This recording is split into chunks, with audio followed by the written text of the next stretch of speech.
একটি video viral হয়েছে। এক প্রবাসী বাংলাদেশে সৌদি কফিলের জন্য সান্ডা ধরেছেন। প্রশ্ন হলো, সান্ডা খাওয়া জায়েজ আছে কিনা? সান্ডা একটি সরীসৃপ জাতীয় প্রাণী।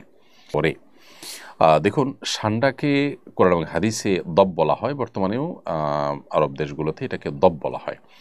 তো এই দব সম্পর্কে তিন ধরনের হাদিসই আছে। কোনো কোনো হাদিসে নিষেধাজ্ঞা সাব্যস্ত হয়, কোনো কোনো হাদিসে এটার অনুমোদন সাব্যস্ত হয়। বিভিন্ন রকমের হাদিসই কিন্তু রয়েছে। সাহাবা একরাম সান্ডা খেয়েছেন, এরকম হাদিসও রয়েছে।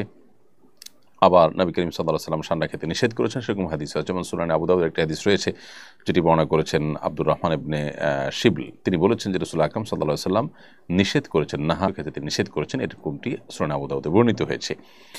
এবং হাদিসকে হাফিজ ইবনে হাজার আসকালানী রাহিমাহুল্লাহ হাসান বলেছেন। আবার একইভাবে আমরা দেখতে পাই যে ইমাম ইবনে হাজাম এবং ইমাম বদরুদ্দিন আইনী রাহিমাহুল্লাহ, ইমাম শাওকানী রাহিমাহুল্লাহ সহ অন্যান্য ওলামা ইকরাম বিশুদ্ধ বলেছেন। এরকম একটা হাদিস সুনানে মুসনাদে আহমদে বর্ণিত হয়েছে, যেটা আব্দুর রহমান ইবনে হাসানা বর্ণনা করেছেন। তিনি বলেছেন, আমরা নবী করিম সাল্লাল্লাহু আলাইহি ওয়াসাল্লামের সাথে একটি সফরে ছিলাম এবং এক জায়গায় আমরা অবতরণ করলাম। সেখানে প্রচুর পরিমাণ সান্ডা ধরা পড়ছিল।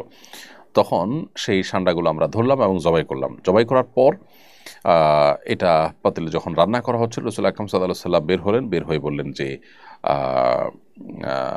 বনী ইসরাইলের কিছু লোক তারা আপনার হারিয়ে গিয়েছে এবং আমি ভয় করছি, আশঙ্কা করছি যে এই সান্ডা বনী ইসরাইলের মধ্যে কিছু প্রাণী প্রজাতি হারিয়ে গেছে, এই সান্ডা তাদের অন্তর্ভুক্ত বা এটাই সেটা আমার মনে হচ্ছে। তো এখানে নবী করিম সাল্লাল্লাহু আলাইহি সাল্লাম এই প্রাণী অর্থাৎ সান্ডা খাওয়ার পর তিনি নিরুৎসাহিত করেছেন। হাদিসের শেষ দিকে সেটি রয়েছে। আব্দুল্লাহ ইবনে আব্বাস রাদিয়াল্লাহু তাআলা আনহুমা থেকে বর্ণিত একটা হাদিস সহিহ মুসলিমে বর্ণিত হয়েছে। তিনি বলেন যে নবী করিম সাল্লাল্লাহু আলাইহি সাল্লামের কাছে হাদিয়া হিসাবে কিছু জিনিস পেশ করা হয়েছিল, এর মধ্যে সান্ডাও ছিল। তো নবী করিম সাল্লাল্লাহু আলাইহি সাল্লাম সেখান থেকে খেয়েছেন। এরকম সব কিছু খেয়েছেন, কিন্তু সান্ডাটি তিনি খান নাই, এটা তিনি বাদ রেখেছেন।